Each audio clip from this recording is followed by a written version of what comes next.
You know, now I know why they call him Sprague the Plague. I think you'd be cheering him on since he only seems to go after the bad ones. Yeah, but the problem is, the more judgments he wins, the more people are encouraged to sue their doctor.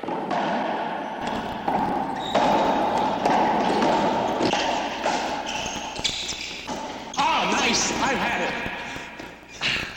Gorgeous. You sure? Oh, yeah. Hey, you realize that 2% of the doctors in this state are being sued right now? Huh. Incidentally, you're getting better at this. Yes. You don't think 2% are incompetent? Probably. But more often than not, it's the good ones who get it. Some gutsy neurosurgeon operates in a near-hopeless case. Give the patient the only chance he's got. He's the one who gets sued. Oh, speaking of gutsy doctors, has Sloan gotten Jonathan Hale transferred yet? Oh, yeah, they'll bring him in tomorrow. Thanks for your help. How'd you like to practice law with your whole career hanging in each decision you make? Well, like they say, we don't bury our mistakes. We send them to an appeals court. You got any idea how we can work out a similar plan for doctors, huh? What do you say we stop talking about this, talk about something else? Like baseball. Okay. Let's talk about why no ball player in history ever batted 1,000, huh? What do you suppose Sprague's drive is, anyway, huh? I mean, is it just the money? I doubt it, just considering what he's made in the past 6 years. Why 6? That's when he tried his first malpractice case, 6 years ago. Huh? Strange career, really. How do you mean? Well, he retired once. He's a well-known trial lawyer. Gave it up to go fishing. 3 years later, turned up in Boston to file a malpractice case. And the rest, as they say, is history. Not to me. Tell me about it. Well, 2 years there in Boston. Then he moved to Detroit and almost bankrupted the malpractice fund there. Did the same thing in Minneapolis. Finally here in L.A. Why does he keep moving like that? Who knows? Oh, and another thing. Never settles out of court. Talk about confidence. Does he get his referrals from God? Probably gets them from somebody in medical records at the hospitals. Are you serious? In Minneapolis, they actually ran polygraphs on people who kept medical records at 6 different hospitals because he had them so shook up. Results? Zilch. Hey, how about a little brandy in front of the fire, huh? It's too hot for a fire. You go ahead. Tom Newbeck told me no booze until after the baby came. Yeah, well, we certainly don't want to cross Dr. Newbeck, do we? Yes, in my case, it might be bad for the baby. Yeah.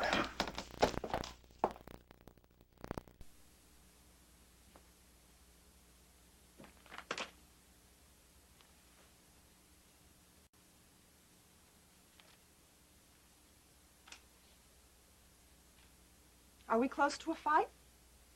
Why, haven't I been on my good behavior so far? I want this baby, Dan. Well, I'd rather assume not when you stop taking the pill. Without letting me know. I did that because I need something else in my life. I knew you wouldn't agree to me going off the pill. Why wouldn't I agree? Because I hate kids?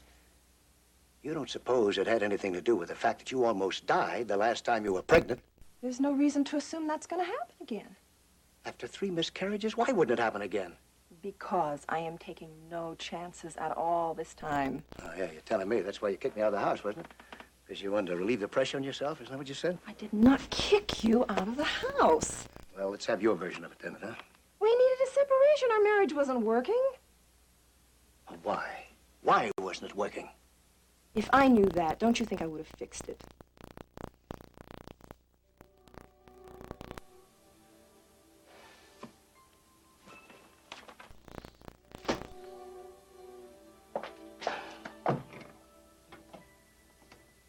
You know, I've just been assuming all along that once this is over, once you've had the baby, that I'll move back in. We agreed we'd see about that later. Yes, I know, but well, I'm sorry, but yes, it's just I love you. I love you, too. That's what makes it so hard. Some nights I think of you out with someone. Oh, I haven't been out with anybody. I don't want to know about that. Well, I haven't. Well, I believe you, but wouldn't blame you, Dan. I'm the one insisting on this separation, on this time I need for myself. I don't have any right to ask you to be lonely. I just don't want to know.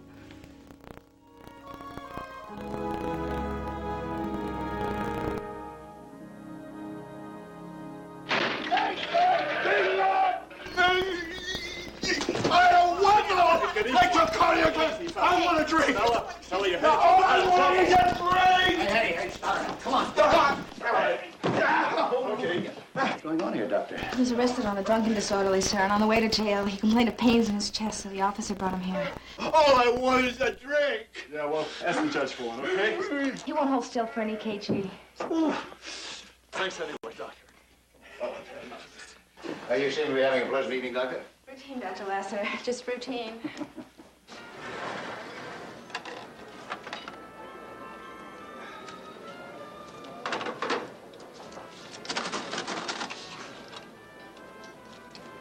Thank you.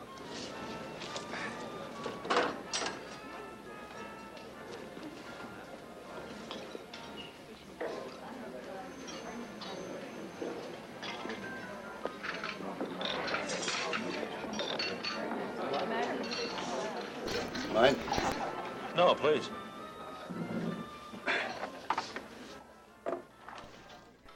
You know what one of the toughest things is about being separated from your wife? The evening meal.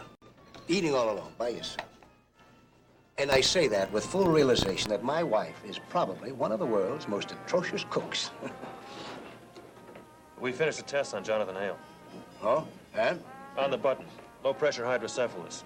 Dr. Giles is going to perform the shunt surgery in the morning. Ah, that's good to hear. It's one time the courts really came through.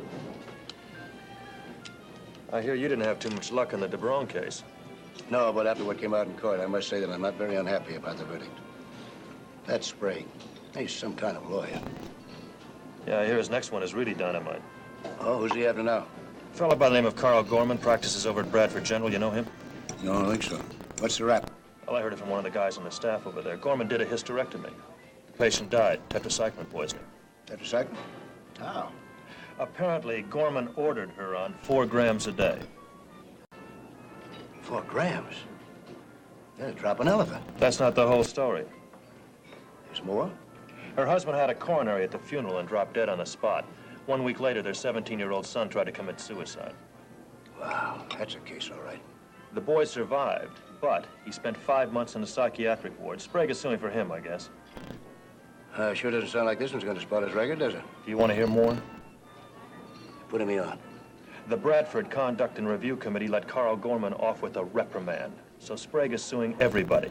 The director, the committee, the hospital, everybody.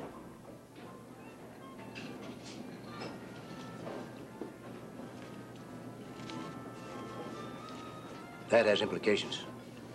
The implications are terrifying. Could literally wipe out the practice of medicine in this state. You're exaggerating a little there, Ned. No, I mean it. It's time we put together a task force to fight Sprague with everything we've got. I agree with you. Well, I'd expect you to, Bill. After all, you represent the medical society. I'm also a doctor. I want to get right to the point. Dan, we want you to chair a special committee. To do what? To do whatever we have to do. To fight Sprague and lawyers like him. Will you do it? No. I think you should, Dan. No, you picked the wrong battlefield. What do you mean? Well, I don't want to prejudge this Dr. Gorman, but if he did what he's accused of, then he ought to get busted. Even if he takes the hospital down with him? Look, Dan, let me say something. I know a lot of doctors consider you a maverick. The truth is, you're a pretty good old boy as far as the profession is concerned. Well, it's because 95% of the doctors I know I'm proud to be associated with. But I'm also running out of patience with the others. We all are. For me, that means that I'm not ready to join any crusade to save their necks. Sorry.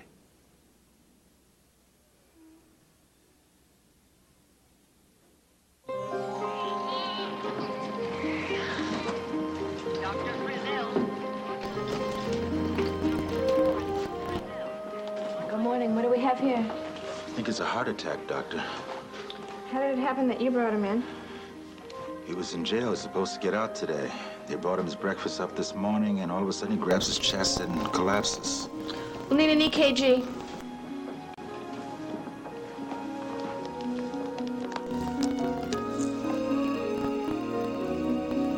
What's his name? Emmons. Edgar Emmons.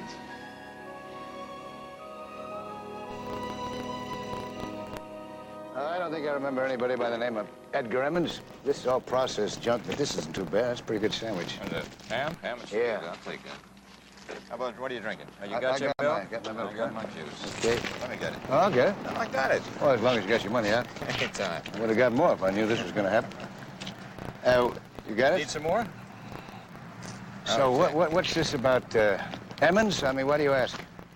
Well, he was admitted through emergency 6 weeks ago. A coronary. And? Evidently, your people did right by him. He made a quick recovery. He was released on the 16th of this month. Well, you didn't come here to tell me about some patient that's grateful for the service he received. No, I came to tell you he's suing you.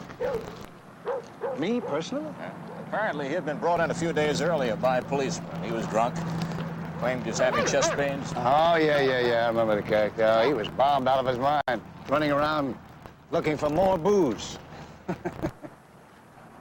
Well, he sobered up, opened his eyes, and saw dollar signs. His lawyer told him there were two people he could go after. The intern who treated him, and the one legally responsible for the emergency room. And that's you. I don't want to tell you your business, but that sounds like the stupidest case I ever heard. Well, eventually it's going to take some of your time, and as usual, it's going to cost. But we'll win it. I'm not worried about that. Now, why does his lawyer let him go through with it? Could have been worse. I understand he tried to get Charles Sprague. Now, that's interesting. What happened? Sprague turned him down flat. At least that's the information I got. Maybe Sprague does only go after the bad doctors. I'm not so sure anymore. Why do you say that? Well, I've got a briefcase full of bad news today. After you, I have to go to see another one of your doctors. Oh, who's that? Nick Sloan. Nick? Would you call him one of the bad ones? No way. He's about as good as they come. You know anything about a patient of his, Jonathan Hale? I know all about it. He died a couple of weeks ago. Sloan went to court to get him into surgery? That's right. And Nick was 100% correct. I'm afraid Hale's widow doesn't agree. Nick did everything he possibly could. Everything. To give the guy a chance at life. And he damn near did it. He almost brought off a miracle. Well, his wife claims her husband would be alive today if it weren't for Sloan. A turnip might be alive, too. But who'd want to live with one? Hey, wait a minute. You were talking about Charles Sprague. He's taking a case.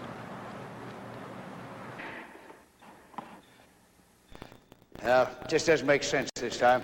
What doesn't? Sprague.